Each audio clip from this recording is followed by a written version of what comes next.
jelasin hari ini agenda persidangan dan hari ini sidangnya adalah sidang kedua ya, dan alhamdulillah sesuai dengan panggilan yang disampaikan oleh Panitra ya, jurusita dari Pengadilan Negeri Jakarta Selatan. Hari ini pihak T hadir, tadi diwakili oleh kuasanya. Alhamdulillah, jadi persidangan bisa berjalan. Gimana Bang, kabarnya agenda hari ini ada mediasi, seperti apa Bang dari pihak Abang sendiri maupun dari pihak Ibu Erin sendiri? Untuk hari ini tadinya mau dilanjutkan ke mediasi, tapi tadi petugas dari pengadilan sudah memberitahu kami bahwa untuk sidang mediasi itu akan dilaksanakan nanti pada hari Rabu tanggal 29 Juli 2026. Jadi minggu yang akan datang baru akan dilaksanakan sidang mediasinya. Dari Mbak Nur sendiri seperti apa nih keinginannya dengan sudah jauh-jauh dari Cianjur ya datang ke sini? Seperti apa keinginan dirimu tuh untuk menyelesaikan segala permasalahan ini? Mbak Nur punten agak kencang dikit Mbak Nur. Ya, semoga Ibu bisa hadir nanti dalam persidangannya, dan saya cuma mau ngambil barang-barang saya aja.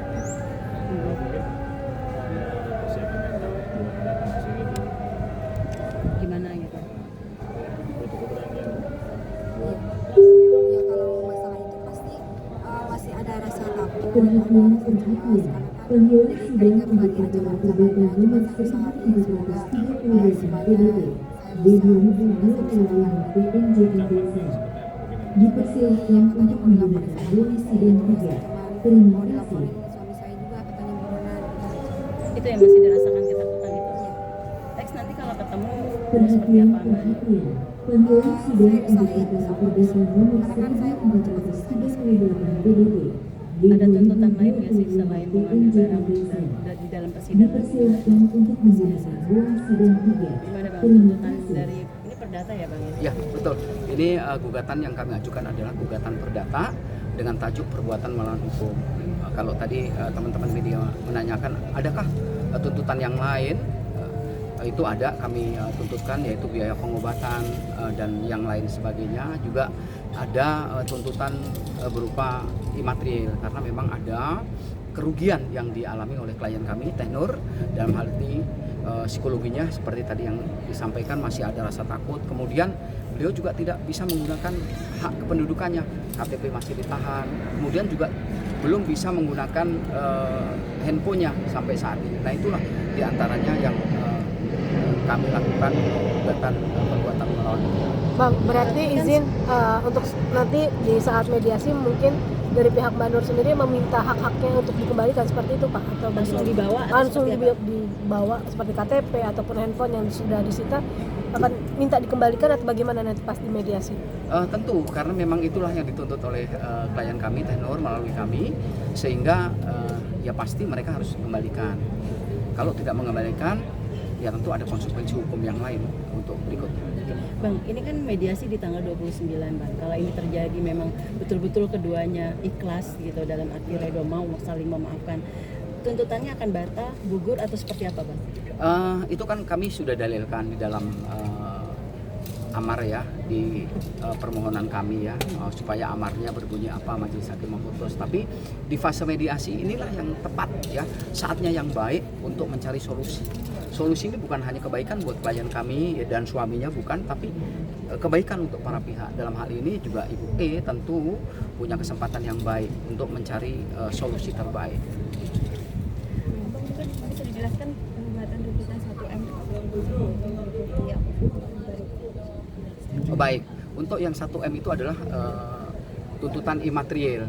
Imaterial ini apa saja sih? Tadi disampaikan oleh Teh Nur, masih ada rasa takut ya, rasa was-was karena diancam suaminya buronan polisi, kemudian Teh Nur sendiri mau dilaporkan polisi, kemudian juga ada hak Teh Nur untuk kependudukannya sampai saat ini tidak bisa digunakan dengan baik, dan handphonenya pun tidak bisa dimanfaatkan dengan baik. Itulah yang akhirnya muncul angka 1 miliar itu. Itu yang menjadi latar belakang teman-teman sekalian. Pak, apakah itu termasuk ada salah satu isinya adalah biaya pengobatan Teh Nur juga kan, katanya kemarin juga sempat memaaf kabur juga kan, sempat katanya masuk ke rumah sakit juga ya untuk pengecekan yang waktu pas awal-awal kan sempat dirawat juga tuh, kabur yang dari rumah Bu Erin.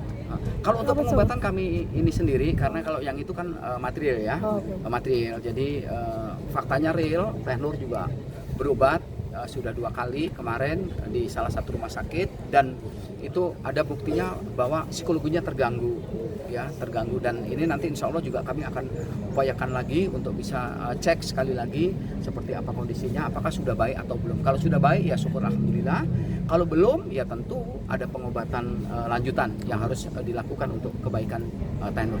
Ya.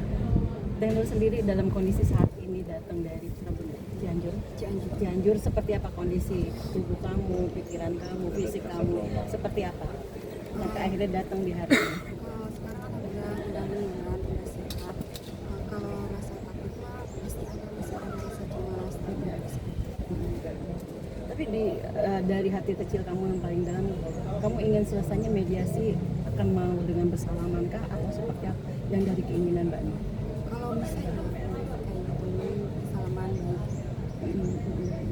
Dan ada tuntutan lain nggak, mungkin seperti kayak gaji yang memang kan baru berapa, belum sampai 1 bulan ya, nah itu gaji pengen diminta dibayar full atau seperti apa, ada nggak yang mau dia sampaikan? Pas kemarin saya sendiri kerja di sana itu ibu ada bilang kalau saya sendiri jadi infal.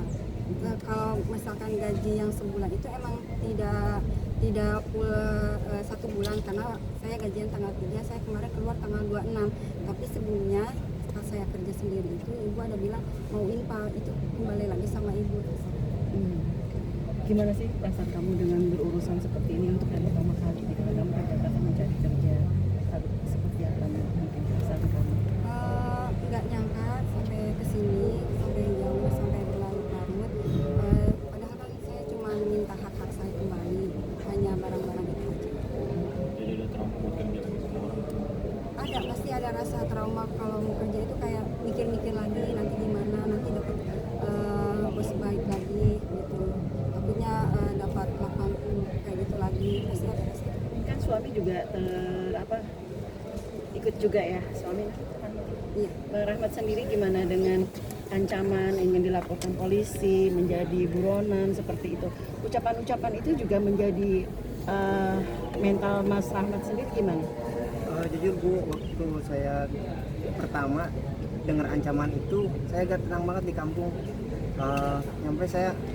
Sampai ke Jakarta nekat itu karena itu ancaman itu. Justru saya ditanya aja ya, kalau ke orang kampung sana saya seperti apa di kampung, kayak orang gila Bu. Ancaman itu saya paniknya seperti itu. Apalagi saya nekat ke Jakarta itu, saya aja diancam, apalagi istri saya di sana. Itu pikiran saya Bu, seperti itu. Tapi ada orang-orang yang datang ke rumah mungkin? Nggak ada, cuman kan di hayalan itu ya ketakutan itu ada. Cemas Takut aja, ya? cemas, takut datang orang apa itu, takut bayang-bayang gitu. Mas Ahmad sama Mbak Nur ini saling seperti apa nih, kan suami istri saling mensupport, meredam mungkin dari segala kekesalan semua ini. Seperti apa sih kalian berdua suami istri mungkin menghadapi situasi seperti ini? Ya banyak-banyak berdoa aja. Semoga ini buat pelajaran saya juga, istri, itu aja sih.